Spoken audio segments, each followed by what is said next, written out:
Prabu Handayaningrat.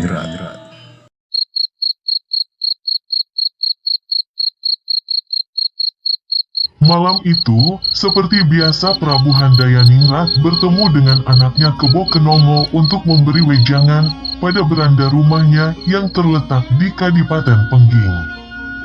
Kali ini Kebo Kenongo menanyakan kepada ayahnya perihal sedulur papat limo pancel.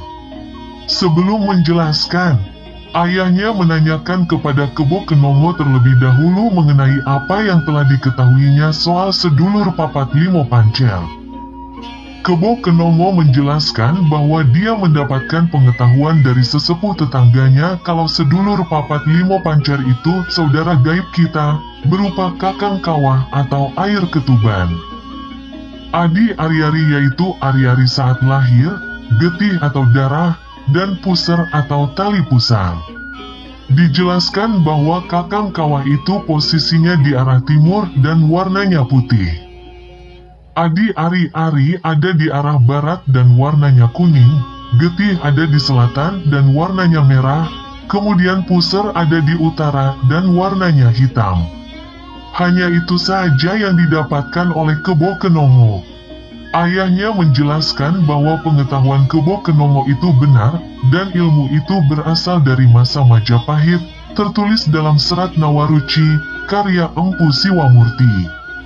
Warna-warna putih di sisi timur, kuning di sisi barat, kemudian merah di sisi selatan dan hitam di sisi utara itu dijabarkan dalam serat Nawaruci saat Bima atau Wurkudara mendapat wejangan dari Dewa Ruci di dasar laut yang luas. Dewa Ruci sendiri yang menjabarkan kepada Bima mengenai warna-warna tersebut dan tertulis pada serat Nawaruci yang tertera pada lontar di masa Majapahit. Warna yang dijabarkan itu sama dengan pemahaman warna sedulur papat limo pancer yang diketahui oleh Kebo Kenongo, yaitu warna putih yang ada di timur, warna kuning yang ada di barat, lalu warna merah yang ada di selatan, setelah itu warna hitam yang ada di utara. Ayahnya melanjutkan lagi, menyuruh Kebo Kenongo mengingat-ingat lambang Surya Majapahit yaitu Dewata Nawa Sangha. Dewata artinya para dewa, Nawa artinya 9 dan Sangha artinya forum. Jadi Dewata Nawa Sangha artinya forum 9 dewata. Dari Dewata Nawa Sangha atau Surya Majapahit itu, Kebo Kenongo disuruh memperhatikan warna-warnanya. Warna-warna itu sama dengan yang diketahui oleh Kebo Kenongo dengan sedulur papat limo pancer tersebut. Sama saja, yaitu warna putih yang ada di timur, warna kuning yang ada di barat, lalu warna merah yang ada di selatan, setelah itu warna hitam yang ada di utara. Kebo Kenongo mengangguk-angguk mendengar penjelasan ayahnya. Dia baru tahu bahwa ternyata pengetahuan sedulur papat limo pancer beserta warna-warnanya itu memang sudah ada sejak masa Majapahit. Kebo Kenongo kemudian menanyakan apakah warna-warna itu bukan berasal dari pengetahuan kebudayaan India. Karena mengingat para dewata dari Surya Majapahit atau Dewata Nawa Sangha itu juga merupakan dewa-dewa kepercayaan Hindu India. Terjabarkan bahwa Dewa Iswara ada di timur dengan warna putih. Kemudian Dewa Mahadewa ada di barat dengan warna kuning. Selanjutnya Dewa Brahma ada di selatan dengan warna merah, lalu Dewa Wisnu ada di utara dengan warna hitam. Prabu Handayaningrat menjelaskan kepada Kebo Kenongo bahwa warna-warna itu tidak ada dalam kebudayaan dan kepercayaan di India. Di India tidak ada kepercayaan bahwa Dewa Iswara itu ada di timur, lalu identik dengan warna putih. Kemudian Dewa Mahadewa yang ada di barat tersebut identik dengan warna kuning. Selanjutnya tidak ada kepercayaan India mengenai Dewa Brahma yang ada di selatan tersebut identik dengan warna merah. Dan tidak ada kepercayaan India mengenai Dewa Wisnu yang ada di utara tersebut identik dengan warna hitam. Sebagai contoh Dewa Wisnu, di India itu identiknya dengan warna biru, tidak seperti di Jawa. Bali dan Sunda di mana Dewa Wisnu identik dengan warna hitam. Arah utara yang identik dengan Dewa Wisnu dalam kepercayaan Jawa, Bali dan Sunda itu juga tidak ada dalam kepercayaan kebudayaan India. Di India itu Dewa Wisnu identik dengan arah ke bawah, sedangkan Dewa Brahma identik dengan arah ke atas. Jadi warna dan para dewa yang ada pada Dewata Nawa Sangha itu benar-benar kepercayaan lokal masyarakat Nusantara. Dewa Wisnu dalam kepercayaan kebudayaan India itu identik dengan elemen air. Sedangkan dalam kepercayaan Jawa, Sunda dan Bali itu Dewa Wisnu identik dengan elemen tanah. Oleh karena itulah istri Dewa Wisnu yang bernama Dewi Sri itu dalam kebudayaan Jawa, Bali dan Sunda serta bahkan di seluruh Nusantara identik dengan Dewi Padi, di mana Dewi Padi berhubungan dengan tanah dan kesuburannya sesuai penguasaan Dewa Wisnu. Kebo Kenongo menanyakan kepada ayahnya apakah Dewi Sri di India itu juga bukan merupakan Dewi Padi, karena tadi dikatakan Dewi Sri sebagai Dewi di Nusantara saja. Prabu Handayaningrat membenarkan bahwa Dewi Sri di kepercayaan kebudayaan India bukanlah Dewi Padi. Dalam kepercayaan kebudayaan India itu Dewi Sri adalah Dewi kemakmuran, kekayaan, dan keberuntungan. Bukan Dewi Padi. Kebo Kenongo menanyakan kepada ayahnya, kalau demikian siapakah Dewi Padi di India itu? Prabu Handayaningrat menjelaskan bahwa di Nusantara itu banyak patung-patung batu atau logam dari Dewi Sri yang membawa padi. Tapi tidak ada gambaran Dewi Sri seperti itu di kepercayaan kebudayaan India. Untuk kepercayaan kebudayaan India itu penguasa padi bukan dewi, tapi dewa, disebut dengan Dewa Balarama. Beberapa gambaran mengenai Dewa Balarama ini beliau membawa bajak sawah. Kebo Kenongo merasa asing dengan nama Dewa Balarama tersebut, lalu menanyakan kepada ayahnya mengenai sosok tersebut. Prabu Handayaningrat menjelaskan bahwa sosok Balarama di India itu kalau di Nusantara adalah sosok Prabu Baladewa, kakaknya Prabu Kresna. Barulah Kebo Kenongo paham sosok tersebut. Kebo Kenongo tentu mengenal sosok Prabu Baladewa dalam pewayangan yang digambarkan sebagai Raja Kerajaan Mandura yang berwatak keras namun adil. Kebo Kenongo menanyakan lagi kepada ayahnya, jika dalam kepercayaan kebudayaan Nusantara itu Dewa Wisnu berada di sisi utara, kemudian identik dengan elemen tanah, maka apakah elemen tanah itu juga identik dengan arah utara? Kemudian apakah arah yang lain juga memiliki elemen-elemen alam yang tersendiri? Prabu Handayaningrat membenarkan pertanyaan Kebo Kenongo tersebut. Jadi secara lengkap itu demikian. Sisi timur yang berwarna putih dan identik dengan Kakang Kawah itu elemennya adalah air, ini serupa dengan air ketuban. Sisi barat yang berwarna kuning dan identik dengan Adi Ari-Ari itu elemennya adalah angin, ini serupa dengan fungsi Ari-Ari yang memberi nafas pada bayi. Pada saat bayi ada di dalam rahim ibunya itu hidungnya tidak berfungsi, jadi udara yang didapatkan bayi untuk bernafas itu ya berasal dari Ari-Ari tersebut. Kemudian sisi selatan yang berwarna merah itu identik dengan sedulur getih atau darah, elemennya adalah api. Jelas bahwa darah itu berwarna merah, dan api juga berwarna merah. Karena ada darah itulah tubuh manusia menjadi hangat, dan kehangatan tubuh manusia sumbernya dari elemen api. Terakhir di sisi utara yang berwarna hitam itu identik dengan sedulur pusar atau tali pusar, elemennya adalah tanah. Jelas bahwa tanah juga berwarna hitam dan pusar manusia itu berhubungan dengan tanah. Pusar ada di perut, dan perut itu tempatnya menyimpan makanan. Segala yang dimakan manusia itu utamanya berasal dari apa yang tumbuh di atas tanah. Jadi lengkaplah elemen-elemen alam ini, di timur ada air, di barat ada angin. Di selatan ada api dan di utara ada tanah. Dan sebenarnya masih ada satu lagi di tengah-tengah sebagai pancer itu, elemennya adalah ruang. Agak aneh Kebo Kenomo mendengarkan mengenai ruang sebagai elemen alam ini, tapi Prabu Handayaningrat menjelaskan bahwa ruang itu memang elemen alam. Kalau tidak ada ruang itu, di mana air mengalir?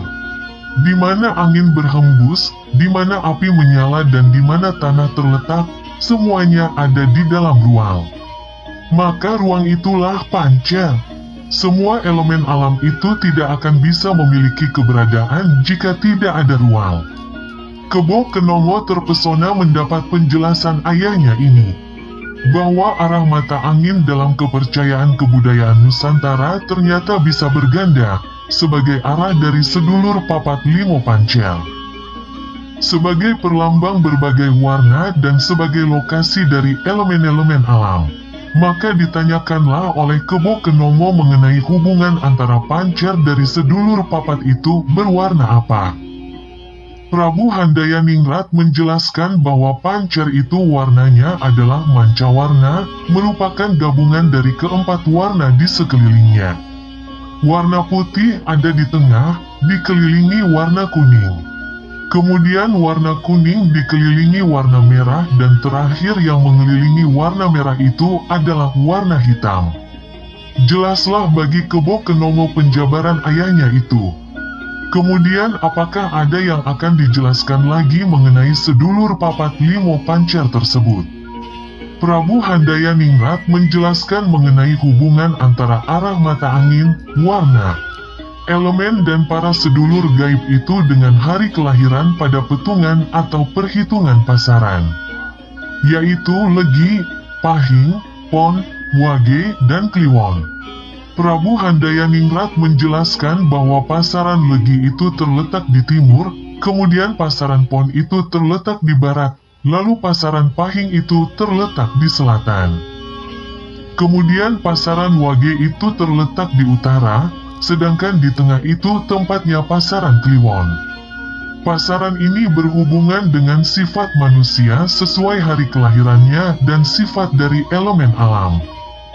Melalui pasaran Legi yang selaras dengan elemen air itu, maka orang yang lahir pada pasaran Legi sifatnya seperti air, sifatnya mengalir dan mendinginkan.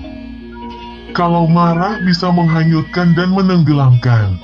Melalui pasaran Pon yang selaras dengan elemen angin itu, maka orang yang lahir pada pasaran Pon sifatnya seperti angin, sifatnya menyejukkan, memberi kelegaan penghawaan, dan kalau marah bisa merusak seperti angin puting beliung. Melalui pasaran Pahing yang selaras dengan elemen api itu, maka orang yang lahir pada pasaran Pahing sifatnya seperti api, sifatnya panas, mudah marah, dan menyala memberi semangat. Kalau marah bisa membakar hangus siapapun. Melalui pasaran Wage yang selaras dengan elemen tanah itu, maka orang yang lahir pada pasaran Wage sifatnya seperti tanah. Sifatnya memberi kesuburan dan kemakmuran, tenang dan tegap kuat. Orang yang lahir di pasaran ini kalau marah cenderung untuk diam seperti tanah.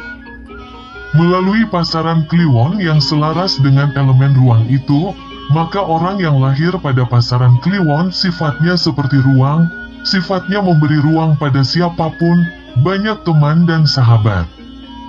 Tapi kalau marah itu, orang yang lahir di pasaran Kliwon akan pergi meninggalkan yang dimarahi. Tertawa Kebo Kenomo menyimak sifat-sifat dari pasaran ini atas penjelasan ayahnya tersebut. Dia mengangguk-angguk lagi memahami ilmu yang dijabarkan oleh ayahnya. Ayahnya melanjutkan lagi bahwa pasaran ini juga berhubungan dengan arah keberhasilan sesuai dengan mata angin. Orang yang lahir pada pasaran Legi itu arah keberhasilannya cenderung menuju ke timur dari tempat dia lahir, besar dan tinggal. Ini berarti selain arah timur juga arah timur laut dan tenggara. Orang yang lahir pada pasaran Pon itu arah keberhasilannya cenderung menuju ke barat dari tempat dia lahir, besar dan tinggal. Ini berarti selain arah barat juga arah barat laut dan barat daya. Orang yang lahir pada pasaran Pahing itu arah keberhasilannya cenderung menuju ke selatan dari tempat dia lahir, besar dan tinggal. Ini berarti selain arah selatan juga arah barat daya dan tenggara. Orang yang lahir pada pasaran Wage itu arah keberhasilannya cenderung menuju ke utara dari tempat dia lahir, besar dan tinggal. Ini berarti selain arah utara juga arah barat laut dan timur laut.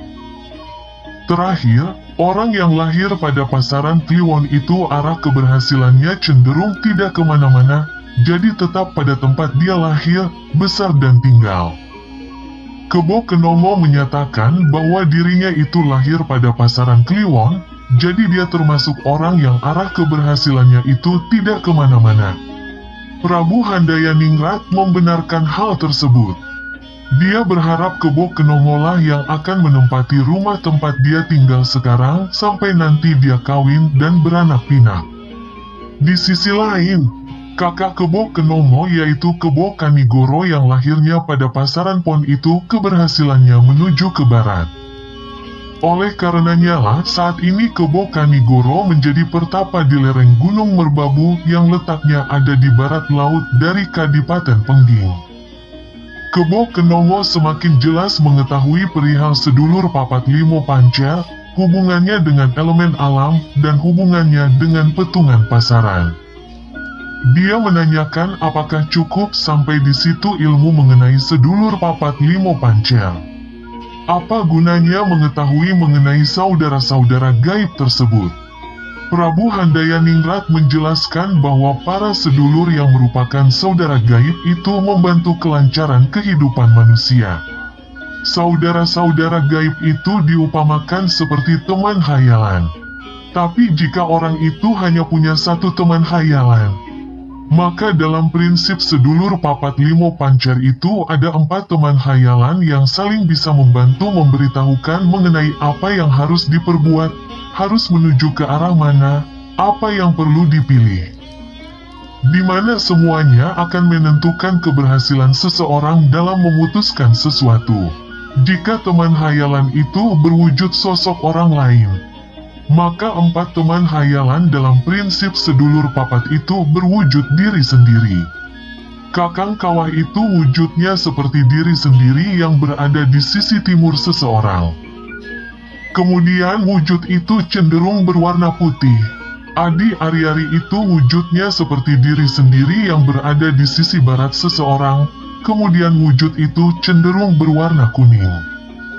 Sedulur Getih itu wujudnya seperti diri sendiri yang berada di sisi selatan seseorang, kemudian wujud itu cenderung berwarna merah.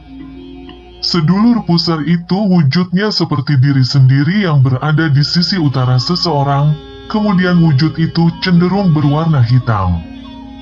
Beberapa penekun spiritual itu kalau semedi dan menghadap ke timur akan mengucapkan mantra yang penggalannya berbunyi, Kakang Kawah sing nang sisih ngarepku, Adi Ari, Ari sing nang sisih mburiku, Getih sing nang sisih tengenku, Pusar sing nang sisih kiwaku.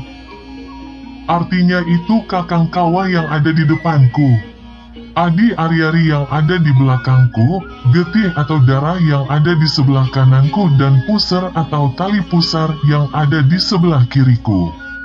Arah ini cocok untuk orang yang sedang semedi menghadap ke timur. Ada peran-peran tersendiri antara Kakang Kawah, Adi Ari-Ari, Getih, dan Pusar. Untuk lebih jelasnya Kebo Kenomo disuruh menyimak terlebih dahulu mengenai ilmu sedulur Papat Limo Pancer ini dari Kidung Marmati. Sebuah kidung yang lestari semenjak masa lalu dan menjadi rujukan pengetahuan mengenai peran dari para sedulur di dalam sedulur Papat Limo Pancer itu. Sebelum dijelaskan, maka sebaiknya disimak dulu Kidung Marmati. Secara lengkap Kidung Marmati itu ditembangkan seperti ini. Anak kita ing kadang mermati emang tuwa ingkang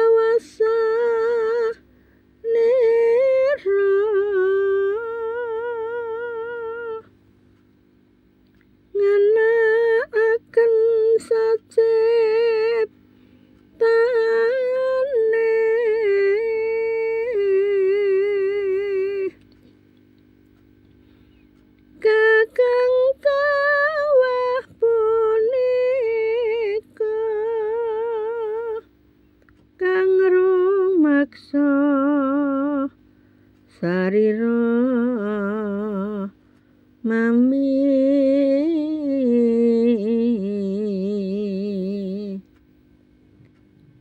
aneka akan satya ing kawasanipun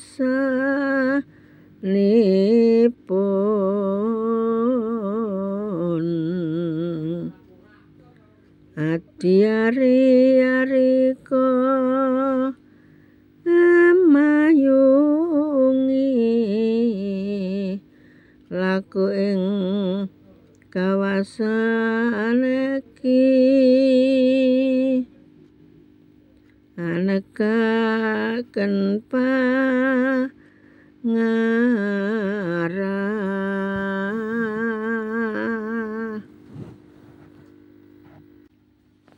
ponang getih ing rahina wengi ngrewangi ulah kang kawasa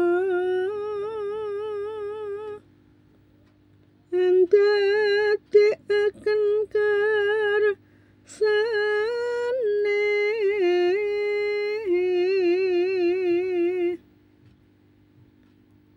pusar kawasanipun nguyuh-uyuh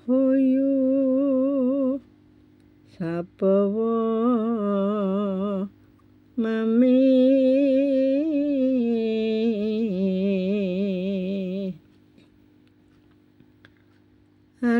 anuruti panedha kawasane reki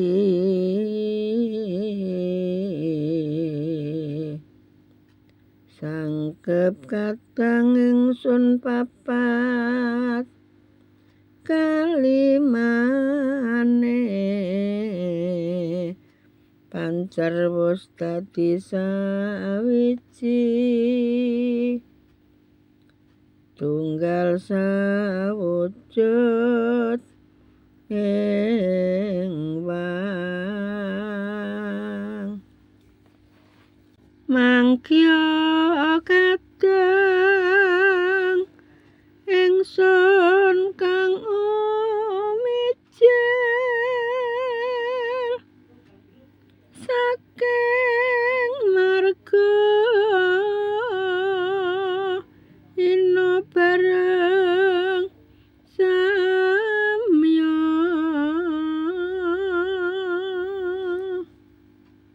sadina amor anggone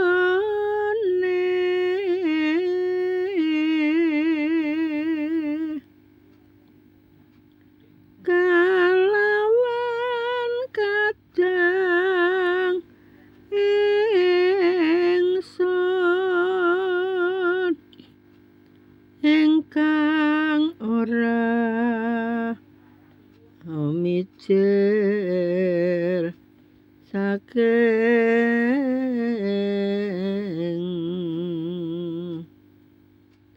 marga ina punika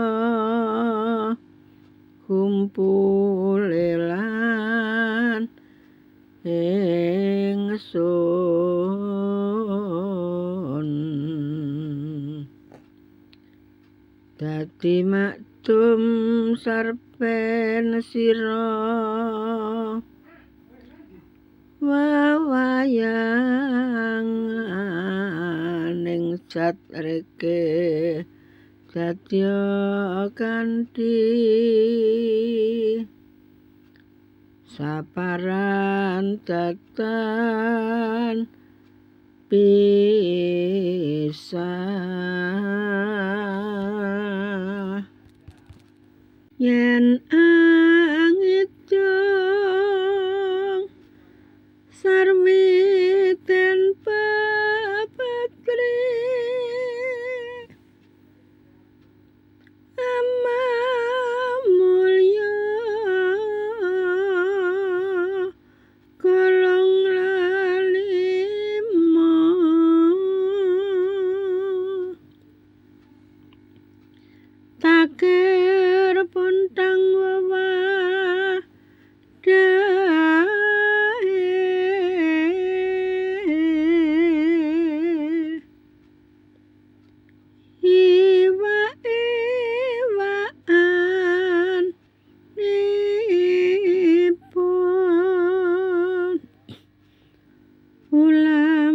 tasik rawa myang kali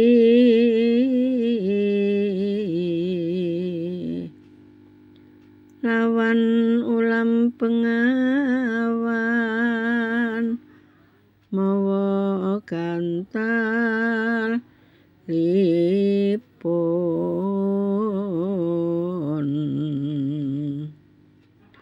rong supit winungkusana dadya limang wungkus arta nyonya duwit sawungkus nika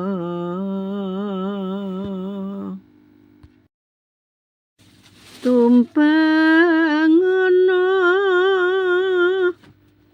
puntang anyawiji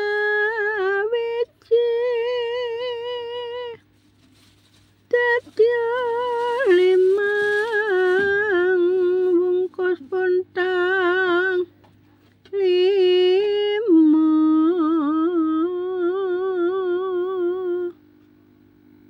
sinung sekar cepakane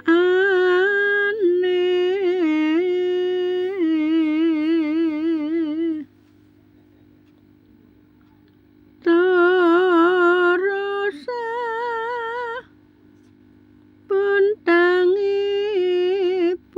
puntangipun kembang boreh supaya kari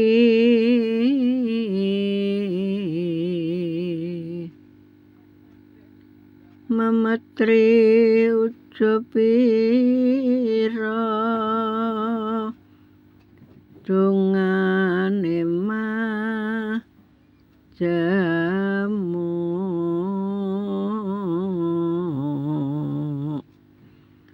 pemodipun lakonana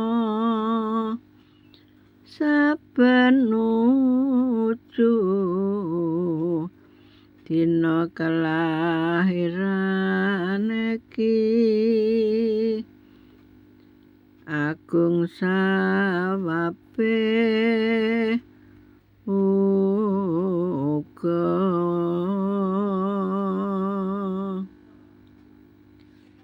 balik lamun ora den lakoni kadang ireku samya rencana temah ora sabcip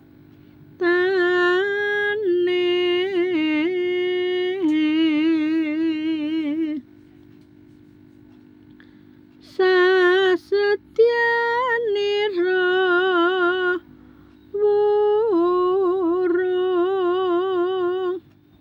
lawan luput pangarah neki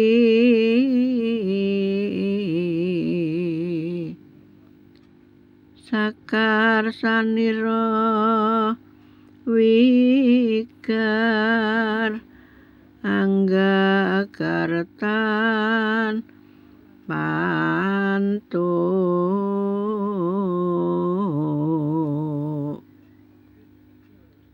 barang ing sakayunira marmo kaki eling-elingan sayekti supaya loyo.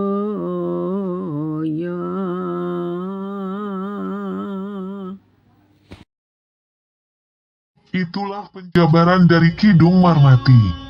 Dari Kidung Marmati ini bisa diketahui bahwa Kakang Kawah itu berperan untuk menjaga keselamatan diri.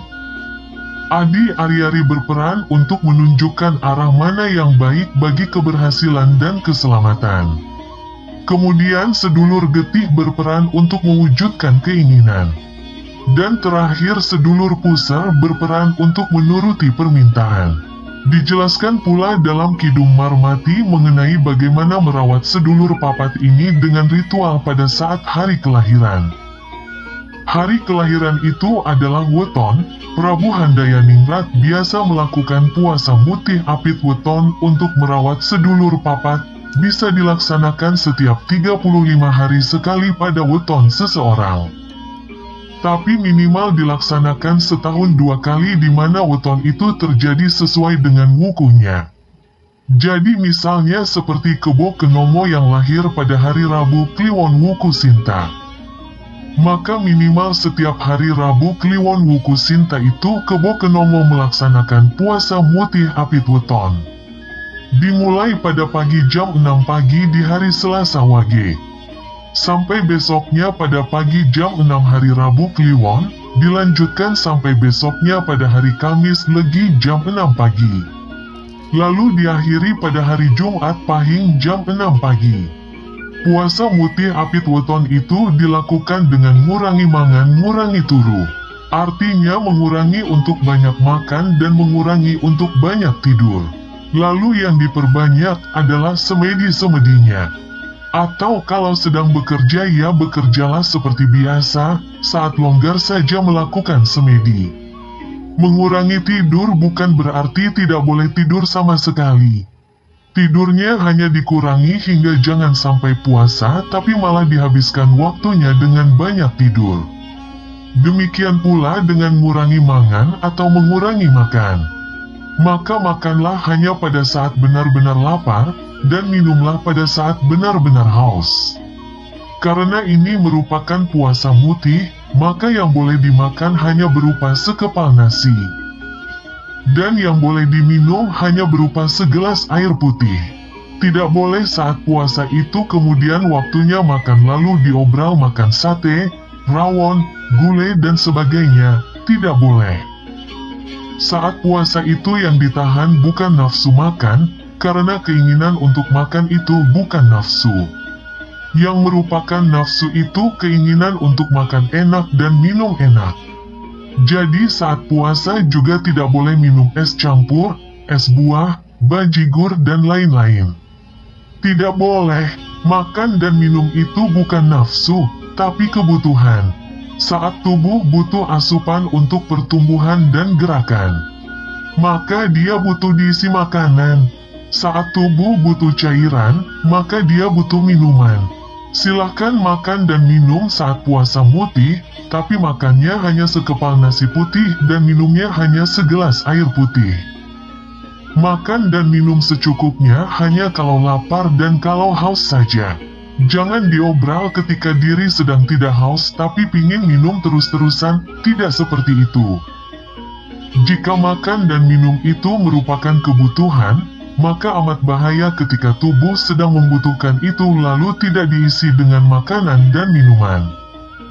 Orang bisa sakit dalam jangka waktu lama yang tidak terasa kalau terbiasa membiarkan tubuh diabaikan saat butuh makan atau butuh minum. Mungkin kita merasa sok kuat tidak makan dan tidak minum. Tapi itu berbahaya. Dalam jangka pendek tidak terasa, tapi dalam jangka panjang akan menyebabkan munculnya berbagai penyakit. Banyak orang yang kurang minum akhirnya terserang penyakit kekeringan tubuh. Hati-hati, puasa yang salah bisa menyebabkan kematian dalam jangka panjang yang tidak terasa. Para leluhur Nusantara itu menetapkan apa yang boleh dimakan dan apa yang boleh diminum saat melakukan puasa. Karena jika tidak diatur akan berbahaya. Misalnya saat kita sedang berpuasa itu makannya bukan nasi putih, tapi makan jeruk atau rambutan. Lalu minumnya juga air jeruk. Maka itu bisa berbahaya. Bagian dalam perut bisa luka karena makanan dan minuman yang terlalu asam dimakan atau diminum saat puasa. Kalau bagian dalam perut sudah luka, maka itu akan sulit diobati. Dukun sepandai apapun tidak bisa menyembuhkannya. Bagian dalam perut yang sudah luka akan menyebabkan sakit kambuhan walau orang sedang tidak berpuasa. Akan tetapi jika saat puasa itu hanya makan nasi putih dan minum air putih, maka makanan dan minuman itu tidak akan merusak bagian dalam perut. Jadi demikian adiluhungnya ilmu para leluhur Nusantara tersebut. Mengenai apa yang boleh dimakan dan apa yang boleh diminum saat melakukan ritual puasa saja sudah ditetapkan yang paling aman untuk tubuh agar tetap sehat, yaitu dengan nasi putih dan air putih. Akhir dari Kidung Marmati menjelaskan jika orang tidak menjalani tata cara merawat sedulur papat ini akan menyebabkan kehidupan orang tidak berhasil. Akan ada banyak kesialan yang terjadi. Beragam hal terkait kemakmuran dan keselamatan sulit untuk tercapai. Kesialan itu akan menyebabkan orang merugi ketika membuka usaha. Akan menyebabkan orang mudah tertimpa kecelakaan dan tertular penyakit karena tidak dalam kondisi bejo atau beruntung. Jika tadi dibahas bahwa sedulur papat ini semacam 4 sosok teman hayalan, maka teman hayalan dalam sedulur papat itu bukanlah sosok yang tidak aktif. Bukan sosok yang hanya menjawab saat diri bingung sedang memilih yang ini atau yang itu, sedang memilih mau ke kiri atau ke kanan. Sedang memilih mau membuka usaha berjualan kain batik atau memilih membuka usaha berjualan makanan. Teman hayalan berupa sedulur papat itu aktif. Orang yang sudah sering puasa apit weton dan para sedulurnya itu aktif, maka para sedulur gaib itu akan memberitahukan kepada seseorang itu apa yang perlu diputuskannya.